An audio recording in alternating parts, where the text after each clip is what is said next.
Drama awaits, only on Echoes of Love. Our movie begins with Dan, a partner in a company that specializes in music production and recording.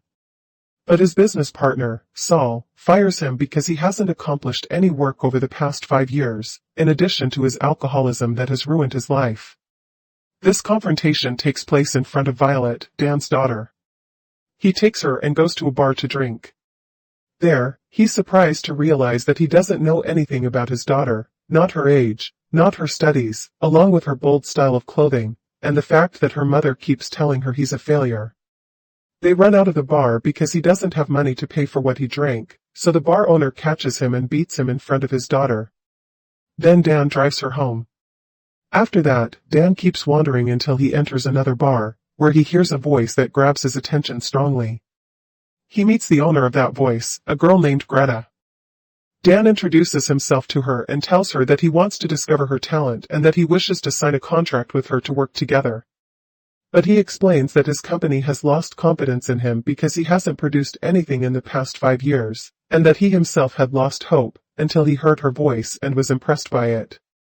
He starts convincing her to record with him, explaining what the audience wants and what they like to know about artists, that an artist should have a special style in clothing and performance to attract attention, and that he must do whatever it takes to get people to notice his work.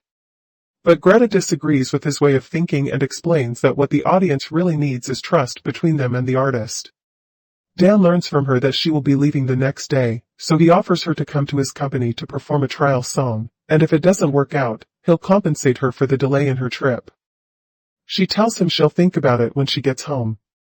There, she watches a video of herself with her ex-boyfriend, Dave, and remembers the first time she came to New York with him, how she helped him become famous thanks to her songwriting and compositions, but how he eventually left her for another woman who worked with him.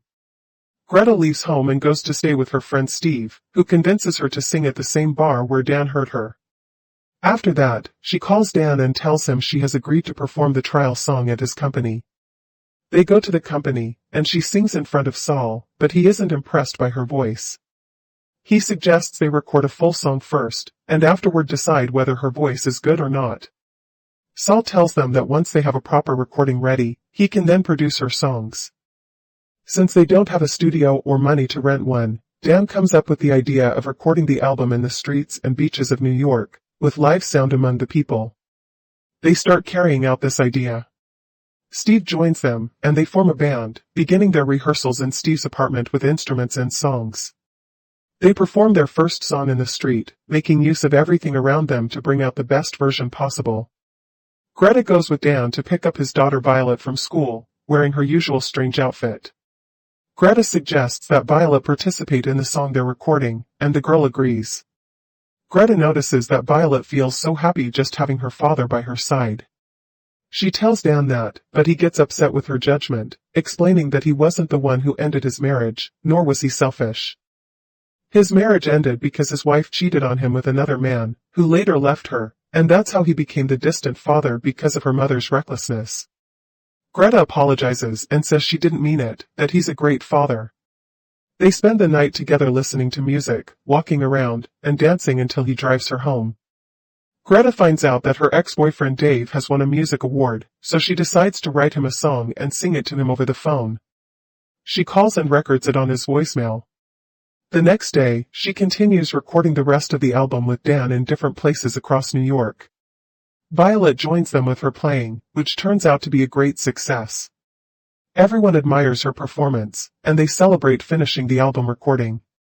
Greta receives a call from her ex-boyfriend Dave, who tells her he wants to meet after hearing the song she sent him.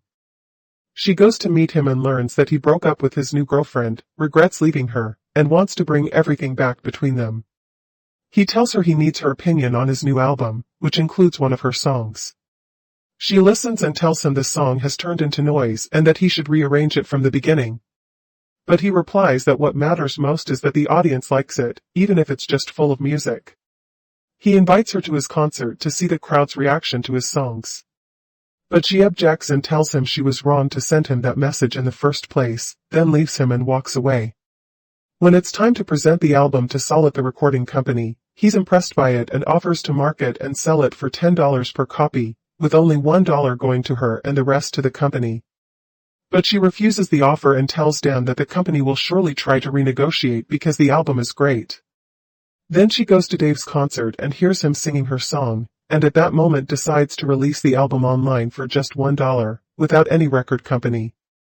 Dan and his connections help her promote it, and 10,000 copies are sold on the very first day.